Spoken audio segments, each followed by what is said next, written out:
Sir आम दुईटी पंचायत करने आसलु आमर सरदापुर ग्राम पंचायत कार्यालय लखीमपुर होइथिबार दुई गोटी ग्राम पंचायत सरदापुर और लखीमपुर पुनर्गठन निमंते स्मारक पत्र आम वीडियो सार को देवाई आसलु।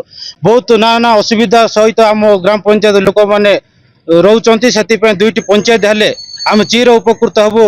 सरकार राज्य सरकार तरफ मन सरकार जदि चाहिए ताहले दुईटी पंचायत हो पार लखीमपुर स्वतंत्र और सरदापुर स्वतंत्र। जो ग्राम पंचायत सरदापुर थिला से लखीमपुर रे वर्तमान कार्यालय चलती से पुनर्गठन करी दुईटी पंचायत करागले आम ग्रामवासी वृंद समस्ते चिर उपकृत हबु। राज्य सरकार को पाखर असुविधा कार्यालयटा पंचायत आमर लखीमपुर होइथिबारु बहुत नाना असुविधा होती आमर ये असुविधा थिबा जगु आम ग्रामवासी वृंद सब आसिकी आम सरकार नदी नाल डेकी जीवा पड़ुछि कार्यालय से स्वतंत्र दुईटी पंचायत हो गले आम राज्य सरकार को तरफ बहुत चिर उपकृत हम। 48 खंड ग्राम अच्छी जेहेतु सरकार जो सुविधा सहयोग करुँच लोकों पाखरे पहुँची पारना तेणुक जनसाधारण सरकार जो जो कार्यकलाप होची जनसभा पाखरे लोकों पाखरे पहुँची पारना तेणुक बाटमरणा होची तेणुक दुई गोटी पंचायत करागले लोकों पाखरे सरकार योजना ठीक भाव में पहुँची पार